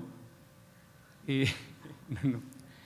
O qué sé yo, cualquier otra cosa y es un no fulminante. Como qué estrategias. Además tips? que hay una etapa súper crítica de ese no. Sí. Entonces, ¿cómo pues, manejar ese momento? Pues, porque... Mira, lo primero es recordar que no va a funcionar siempre ni va a funcionar a la primera vez, ¿cierto? Acuérdate que esto es algo que hacemos de forma repetitiva que va llevando a que ellos lo puedan ir haciendo como solos. Dependiendo de la situación, puedes pensar como en otras estrategias, incluso ese anticipar con ellos antes, bueno, vamos a sacar estas cosas, a tal hora vamos a recoger. Si no recogemos, ¿qué pasa?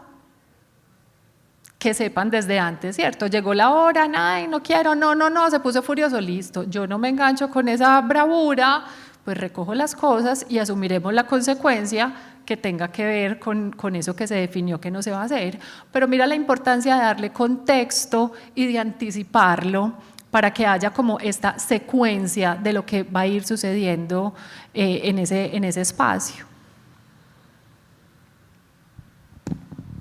Yo quería preguntarte con respecto a las consecuencias lógicas de la falla. Sí, que no siempre hay consecuencias lógicas para todas. Exactamente, esa era mi pregunta. Hay muchos casos en que es casi que imposible ser consecuente con el castigo o con la consecuencia, ¿cierto? Uh-huh. Y al final uno siempre piensa en algo que en realidad él lo afecte. Pero lo que vos decís es cierto, o sea, yo no quiero darle dolor, yo quiero que aprenda, pero quiero que pase algo por lo que acabó de suceder, que no tengo cómo explicarle. Voy a dar un ejemplo de la vida real. Estábamos saliendo del carro y se pasó para adelante, apagó el carro. Consecuencia natural, pudo haber sido una catástrofe, pudo haber movido otra cosa, el carro andar, dañar el carro, aporrearse él, aporrear a alguien. Claramente yo no tengo cómo darle una consecuencia natural y quiero que viva algo ya, que tenga, pues que se recuerde. No le puedo decir no te puedes volver a hacer adelante nunca, puede que de aquí a mañana ya no se acuerde, ¿no? Sí. Pues o no te puedes pasar, además él se pasó, ¿cierto? Entonces ahí uno, no con dolor, pero sí es algo que te afecte ya, que quieras hacer. Bueno, ahí yo creo que hay una cosa importante, no sé cuál fue el contexto de por qué se pasó para adelante, pero también hay algo y es que no todo tiene que tener una consecuencia o un castigo. A mí me gusta como pensar como en el sentido de consecuencia en términos de, pues, de lo que pasaría. Pero muchas veces las conversaciones son mucho más poderosas que… pues es que pues siempre cualquier castigo o consecuencia tiene que ir acompañado de una conversación si queremos que haya un proceso de aprendizaje y de transformación, ¿cierto? Entonces no todo tiene que tener una consecuencia. Pues yo creo que consecuencia en ese momento, que seguramente el susto, tú, pero Martín, ¿cómo se te ocurre? Pues él se pegó un susto, el más grande del mundo entero. No sé si es que esto es una cosa que es consistente, que pasa todo el tiempo, pues, pero no todas las situaciones que son sujetas a corregirse tienen que ser castigadas o con consecuencia. Hay conversaciones que se pueden tener que van llevando a que sin la consecuencia también obtengamos lo que queremos. De hecho, qué rico que es que nos moviéramos más desde esa lógica, sin decir pues que los niños tienen que salir a hacer lo que quieran, porque no se trata de eso. Muy bien. Preguntas. Vamos a responder. Última pregunta. Ya tenemos por aquí el micrófono. Nati, qué bien.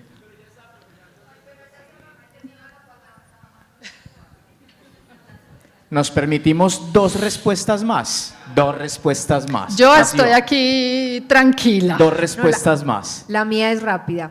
Ay, no, ¿dónde estamos? Hola, por acá. Ah, ya. Tengo 2 niños, uno de 4 y uno de 2 años. Entonces, digamos, pues la de 4 es la que está en pre-kinder. Entonces, obviamente, con todo esto de la neurona espejo, de cómo la corrijo a ella, pues digamos que está el otro chiquito viendo, obviamente, las expresiones de la niña gritando, las mías también, porque pues obviamente también a veces me ofusco, a veces sí actuamos como es, de pronto cómo manejar este tipo de situaciones con 2 niños tan pequeños y pues digamos que están en etapas diferentes, porque pues Estás en 2 mundos. Amelia ya está obviamente para todo este tipo de correcciones y pues todavía Milán está en todo el aprendizaje del lenguaje. Yo te voy a dar una respuesta que creo que no va a ser lo que estás buscando, pero es que es entender que esto va a traer algo de caos. Entonces, mi respuesta es, hay que ajustar expectativas, ¿cierto? La chiqui va a copiar cosas del de 4, por supuesto. El de 4 también va a decir, ella porque sí, yo no, pues así sepa que tiene 2 años y que apenas está dejando los pañales. Pero hace parte de esa vivencia de maternar y de paternar, que tú tienes 2 hijos, misma categoría hijos, pero tienes 2 mundos diferentes, tienes niño y niña, cada uno tiene unas necesidades y unas cosas distintas, entonces también es entender que hay que darle cabida al caos en ciertas cosas, un caos organizadito, elegir muy bien las batallas que vamos a dar, pero pues donde hay niños hay desorden, y no hablo solo del desorden físico, y ese desorden se ve como risas muy duro, como llantos desbordados, abrazos empegotados. Entonces, mi respuesta es, ajustemos esas expectativas y acompañemos a cada uno como lo vaya necesitando. Tú tienes el reto de que Melania le copia cosas al grande, ese es tu reto, y el del papá.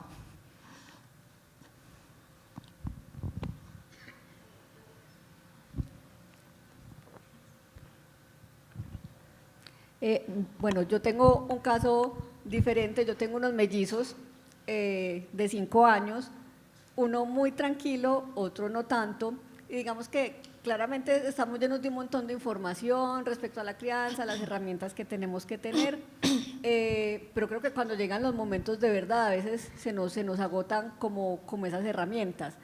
Y tengo un caso particular, por ejemplo, con una instrucción, vamos a hacer esto, entonces empiezo a explicar el porqué, la consecuencia es esto, se hace de esta manera. Uno es muy obediente, comprende pues lo que hay que hacer, sin necesidad de crear conflicto ni nada, y tengo el otro que todo me lo cuestiona, todo. ¿Por qué? Porque entonces yo trato de hacer el ejercicio juiciosa y yo, bueno, no me voy a descompensar, porque entonces empiezo hasta que él me lleva al límite. ¿Por qué? Entonces le explico bien. ¿Por qué lo otro? ¿Y por qué? No me parece. O sea, tiene 5 años, yo lo miro y yo digo, Dios mío, porque, o sea, es un cuerpo tan chiquito, esas personalidades como tan determinadas y como pues, sí. y son, o sea, es que son temas hasta de postura. Él se me cuadra como un grande y me cuestiona un montón de cosas. A lo último, hago la que tú dijiste, que no es el debe ser, porque yo soy la mamá. Como decía una amiga mía que también tiene mellizos, porque Coca-Cola es así. Exacto. Entonces, las cosas del fútbol, hasta que el hijo le empezó a responder lo mismo. Claro, entonces a lo último le digo, porque yo soy la mamá, entonces, y también ya la postura mía cambia, ya me descompensó, ya, o sea, porque de verdad ya agoté todos los recursos. O sea, más allá pues como el momento y la descompensación que siento ahí, es como proyecto el momento a futuro, porque además el otro está ahí también viendo y absorbiendo todo eso, entonces como que no quiero que el otro vea y absorba todo eso, pero también se me sale del control cómo manejo el otro. Pero mira que aquí también es importante que sepas, primero 2 cosas, él no te lleva al límite, tú llegas hasta allá de la mano de él. Segundo, no se trata de que respondas tantas veces como él te pregunte, porque es que la respuesta siempre va a ser la misma. se vale en un momento decir, ya te lo expliqué, no lo voy a repetir. Para que no tengas que llegar al... Y también hay momentos en los que se vale porque yo soy la mamá y yo sé, como mamá sé que es lo mejor para ti, como mamá sé que es lo que necesitas. Que aquí hay una cosa muy importante que olvidé mencionar en eso que lo hemos hablado. Tenemos más información sobre crianza que en cualquier momento de la historia y eso también es supremamente valioso. Siquiera nos estamos cuestionando la forma en la que vemos a los niños de muchas maneras, pero no nos desconectemos también de nuestra... como de ese instinto que viene con nosotros, el ejemplo casi que ridículo de el niño que está caminando por el borde del precipicio, uno no se sienta a decirle, gordo, ven, es peligroso, no, uno mete la mano y culicagado, ¿qué estás haciendo? Porque me morí del susto, pero hay que salvarlo, ¿cierto? Entonces es también como confiar en eso que viene dentro, conversando con todo eso otro que estoy aprendiendo. O sea, pero entonces en últimas... Después de repetir y repetir y repetir, sí es válido decir, hey, yo soy la mamá. Es que creo que no es necesario que lo repitas 20 veces. ¿Por qué tal cosa? Por esto, por esto. Si sabes que a él le cuesta entenderlo, me vas a decir por qué. Sigue porque ya te lo expliqué, no te lo voy a responder más. Gracias. Con gusto. Eso también es un límite. Muy bien. Preguntas, pensamientos, ideas. Aquí en este QR pueden descargar la presentación. No sé si les estoy estorbando. Aquí ya también tenemos el QR para la asistencia. Mientras estaban aquí conversando, me surgían también comentarios, ideas. Usted tiene en la casa a 1, a 2, nosotros aquí en el colegio recibimos los 27. ¿Cómo atender? Y eso es muy bonito, poder no sacar conclusiones definitivas, pero sí ideas que se nos van quedando en la mente, en el acompañamiento que necesitamos hacer de nuestros estudiantes, de nuestros hijos. Papá, nuestro hijo tiene el 100% de una verdad, el otro niño también. Y con esto me quedo, hay que saber escuchar para poder comprender. Las cosas que pasan en el colegio, créanme, como maestro convencido de lo que hago, se los voy a decir. Papá, lo que pasa en el colegio, tratemos de que se solucione en el colegio. Y vengan, las puertas están abiertas, con la actitud de saber escuchar. Y eso lo sacamos adelante. Nuestros hijos hoy están formados desde muchas partes. La casa es un pedacito, pero si usted lo ve en el celular, si usted lo ve en la compañía que tiene su amigo, su hijo, que es el amigo, ahora lo ve en el maestro, lo ve en la psicóloga, porque ya los niños hoy también su mejor amigo es el psicólogo, ¿cierto? Permitámonos. Esto hace Cardoner en este tiempo tan álgido del acompañamiento, formarnos. Familias, muchas gracias. Gracias por sacar el espacio, gracias por estar acá y siempre sean bienvenidos. Muchas gracias. Muchas gracias a todos los que de pronto no se hayan dado cuenta, está la de la asistencia. La asistencia y la evaluación de la actividad del día de hoy. Y hagamos el voz a voz. Permitámonos que otras familias también vengan. Me imagino que usted se hace la pregunta aquí. Familias, somos aproximadamente 450 familias. Mírese en alrededor. Este es un espacio ganador. Y posiblemente la respuesta que nos vamos a dar es, hey, ¿por qué siempre venimos los mismos? Permítase comunicarle a los demás que esto es aquí, es que ese es el vínculo. Y créanme que estas historias que estamos escuchando aquí quedaron grabadas, pero esto de sentirlo nos hace la diferencia. Permítanse estar. Es difícil para ustedes por el tiempo laboral, por todo lo que hacemos en un día, pero aquí estamos. Pero vale la pena, vale la pena.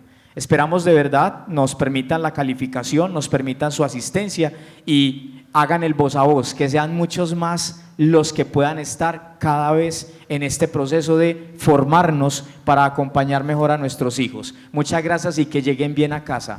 Bendiciones para todos. Muchas gracias Hasta a luego. todos.